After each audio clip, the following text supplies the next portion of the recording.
There's something unmistakably comforting about the smell of coconut slowly warming in a pan, especially when it starts to mingle with the sweetness of condensed milk. It feels like the beginning of a celebration, even before the first bite. If you've ever been to a Brazilian birthday party, you probably already know the little white sweet I'm talking about. Beijinho is one of those treats that looks simple at first glance, but carries a special kind of charm that makes people reach for more than one. And today, I want to show you how to make it the right way, with that soft, creamy texture that melts in your mouth and reminds you why traditional recipes never go out of style. Now, the truth is that Beijinho can be tricky if you rush it. I've seen many people get excited, turn the heat up too high, and then wonder why the mixture ended up grainy, too dry, or stuck to the bottom of the pan. That's the part where patience makes all the difference. This recipe is not about complicated steps or fancy ingredients. It's about paying attention, stirring calmly, and letting the ingredients do what they're supposed to do. Just condensed milk, shredded coconut, and butter, cooked slowly until the mixture starts to thicken and pull away from the pan. That moment is your signal. That's when you know the base is ready. And honestly, that's one of the beautiful things about Brazilian homemade sweets. They may be small, but they carry a big memory with them. A tray of Beijinho on the table brings back the feeling of childhood parties, laughter in the kitchen, and that gentle excitement of waiting for dessert after a special meal. It's soft, sweet, and full of coconut flavor, with a simple elegance that makes it fit in anywhere, from a festive gathering to a quiet afternoon at home. If you enjoy recipes like this, take a second to leave a like, because it really helps this kind of traditional Brazilian content reach more people who love good homemade food. And while you're here, tell me in the comments, what's your biggest curiosity about Brazil? I'd love to know what you want to discover next, because in just a moment, I'm going to show you exactly how to get that perfect Beijinho texture without stress. The first thing I do is keep the heat low and let the ingredients come together slowly, because Beijinho is not the kind of sweet you rush. In a heavy-bottomed pan, the condensed milk goes in first, smooth and glossy, followed by the shredded coconut and a small piece of butter that melts into the mixture like it was always meant to be there. At this point, the kitchen already starts to smell like a Brazilian celebration, sweet and warm, with that comforting coconut aroma that seems to brighten everything around it. Now comes the part that really makes the difference: constant stirring. Not frantic stirring, not hurried movement, but steady attention. I keep the spatula moving across the bottom and corners of the pan, making sure nothing sticks, nothing burns, and nothing loses that creamy texture we want. This is exactly where many people go wrong. They leave it too long, turn away for just a moment, and suddenly the sweet starts to catch on the pan. That's why patience matters here. Beijinho rewards care. As the mixture cooks, it begins to thicken little by little, changing from loose and silky to dense and smooth. You can feel it resisting the spatula a bit more each time you stir, and that's a good sign. It means the moisture is leaving in just the right way, and the coconut is blending beautifully into the condensed milk. The color deepens slightly, the shine becomes richer, and the whole mixture starts to look like a soft, spoonable cream. Then, almost like magic, it starts to pull away from the pan. That is the moment I always watch for. When you tilt the pan and the mixture moves as one soft mass, leaving the bottom clean for a second before settling again, you know it's ready. Not too soft, not too dry, just perfect for rolling. It's a simple visual cue, but one that saves the recipe every time. If you've ever worried about making Brazilian sweets at home, this is the point where you realize it can be easier than it seems. You just need the right rhythm, the right heat, and a little attention. And once the mixture is ready, the fun really begins, because shaping each little Beijinho is where this classic treat takes on its final charm. Now that the pan is on the heat, this is where the magic really begins. I like to keep the flame low and steady, because Beijinho is not a recipe to rush. The condensed milk, the shredded coconut, and the butter need time to come together slowly, almost like they are learning how to become one single creamy mixture. At first, it looks simple enough, but this is exactly where many people run into trouble. If you step away for too long, even for a moment, the bottom can catch, and that delicate coconut flavor can turn heavy or burnt. So I stay close, stirring with patience, feeling the texture change under the spoon. Little by little, the mixture gets thicker and more glossy. The coconut starts to soften inside the sweet milk, and the butter gives everything a smooth finish that makes the whole kitchen smell warm and inviting. There is something comforting about this stage, because you can almost see the memory of a Brazilian birthday table coming to life right in front of you. You keep stirring, scraping the bottom and the sides, and suddenly the mixture begins to hold itself together. It no longer looks like a loose cream. It becomes heavier, richer, and more defined. The moment to watch for is when it starts to pull away from the pan. That is the sign you've been waiting for. Not too early, not too late. Just right. If you lift the spoon, you'll notice the mixture moves as one soft mass, and that's when you know the texture is perfect for rolling. I always say this is the secret of a good Beijinho. The mixture should be tender, but firm enough to shape without sticking to everything. It should feel smooth, sweet, and full of coconut in every bite. Then I let it cool, because that rest is part of the process too. Once it's comfortable to handle, the rolling becomes the fun part. With a little butter on your hands, each piece turns into a small, delicate ball, almost like a tiny pearl of Brazilian celebration. And of course, the finishing touch is the clove on top.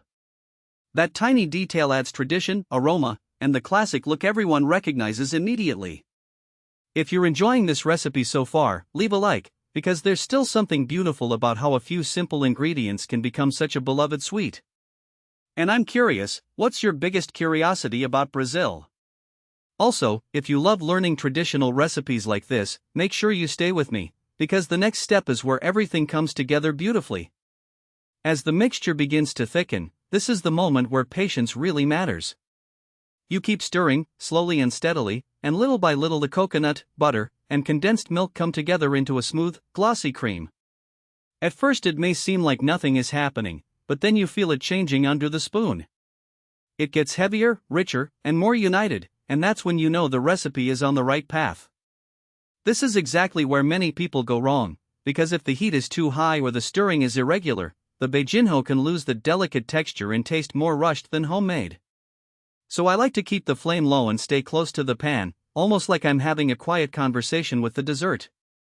Come on, just a little more, I tell it, and that simple attention makes all the difference. The coconut fragrance starts filling the kitchen, warm and inviting, the kind of smell that can bring back memories of birthday tables, celebration trays, and childhood moments when sweets seemed to disappear before anyone even finished singing. That is the charm of Beijinho. It's simple, but it carries a festive feeling all on its own. The visual cue is just as important as the texture. You'll notice the mixture beginning to pull away from the bottom and sides of the pan, leaving a clean trail behind the spoon. That's your sign. Not too soft, not too dry, just creamy enough to shape later without losing its tenderness.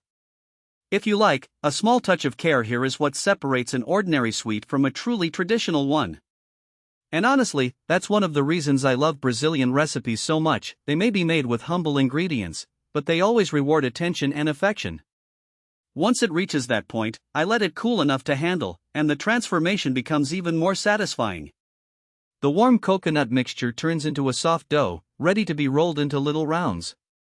It's a simple step, but there's something almost relaxing about it, as if each sweet is being shaped with a bit of calm and celebration at the same time.